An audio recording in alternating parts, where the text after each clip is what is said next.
Let's talk about Democrats and the midterm elections. On Tuesday this week, we had a very, very interesting defeat of one of the worst Republican candidates I've ever seen, Roy Moore in Alabama.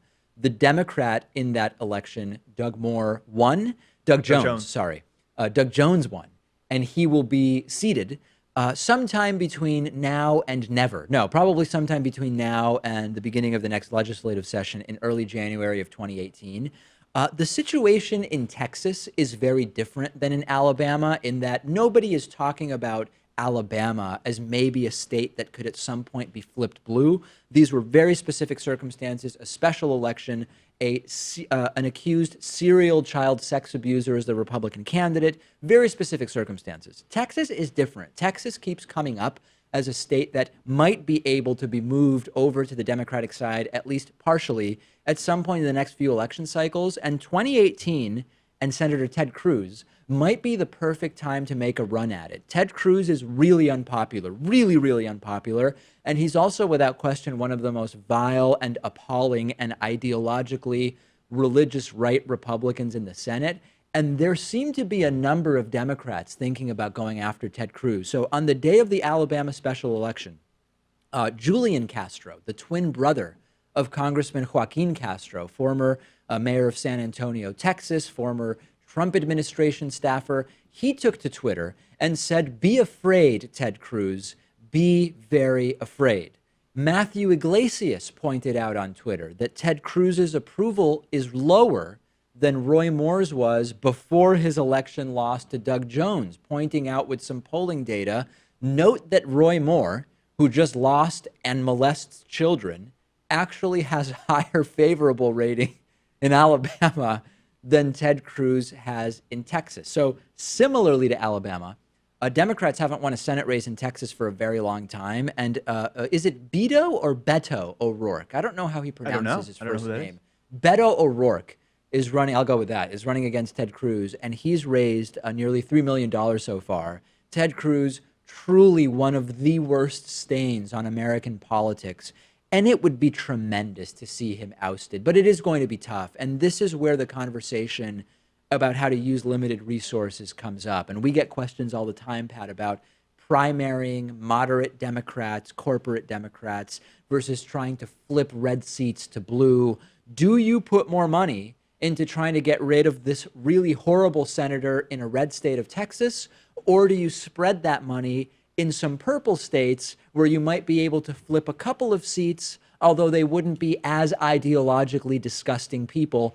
It's a zero-sum thing. You only have limited resources. You've got to figure it out. And I do think that you can flip this one too, especially because Ted Cruz isn't in it for Texas. He's in it for his own career. And for right? Jesus. He ran it for president in the first few years of his term, freshman senator, right? Yeah. And I guess you can levy the same charge against Obama, but the difference is Obama won. Yes, and Obama is not...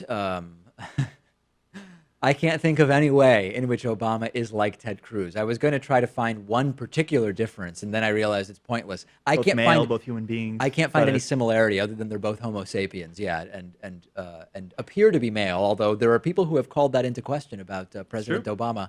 You should see the websites where it happens. These are shaping up to be really interesting midterms. The typical first midterm after a new president election tends to be bad for the party in the White House. Didn't happen under George W. Bush. The Republican Party in 2002 actually picked up seats in the House and Senate, but it was a very unusual and unique situation being, I would argue, related to 9/11 in many ways. Obama lost big in 2010, and that's typically what happens. In the Trump era, anything could happen. There could be gigantic losses for Republicans, or maybe not. Yeah, but I think Democrats have to defend themselves in 10 red states for the Senate, so it's going to be really hard for them to recapture the Senate. I was looking at the numbers, and of the 33 Senate races that are happening in 2018, I believe 25 or 26 are Democrats. So number one, Democrats in general have way more Senate seats to defend than do Republicans. And there are a lot of borderline states there where Democrats need to defend seats. Or like red ones, North Red ones Dakota, even as well. Montana, I think Missouri too. So even with Donald Trump with a 30 whatever percent approval rating, it could be very difficult actually for Democrats to make headway in the Senate. Send me your thoughts. What should Democrats focus on in the 2018 midterms? I'm on Twitter at @dpakman, and the show is on Twitter at David Pakman Show. Today's sponsor is HelloFresh. HelloFresh is a meal kit delivery service which does the shopping, the planning, and the delivery of great step-by-step recipes with pre-measured ingredients. So you can just cook, eat, and enjoy. All the ingredients are delivered right to your door in recyclable, insulated packaging. They come with pre-measured, handy labeled meal kits, so you know exactly which ingredients go with which recipe. And they've got a wide variety of really great chef-curated recipes which change weekly. You've got the classic plan, which has a variety of meat, fish, and seasonal produce. You've got the veggie plan, which comes with vegetarian recipes and plant-based proteins.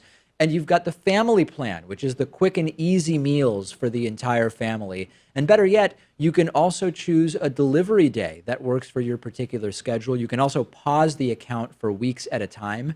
I think that this is so great because for under $10 a meal, you don't have to spend that time-consuming part of your weekend or week planning meals or grocery shopping. You can also avoid spending money on takeout to have an easy night. And you also don't have to worry about making sure that you've got all the right ingredients left on the day that you're finally going to cook the recipe. I highly recommend you check out HelloFresh and get $30 off of your first week by going to HelloFresh.com and entering the promo code PAKMAN30. Once again, to save $30 off of your first week of HelloFresh, go to HelloFresh.com and put in the promo code PAKMAN30.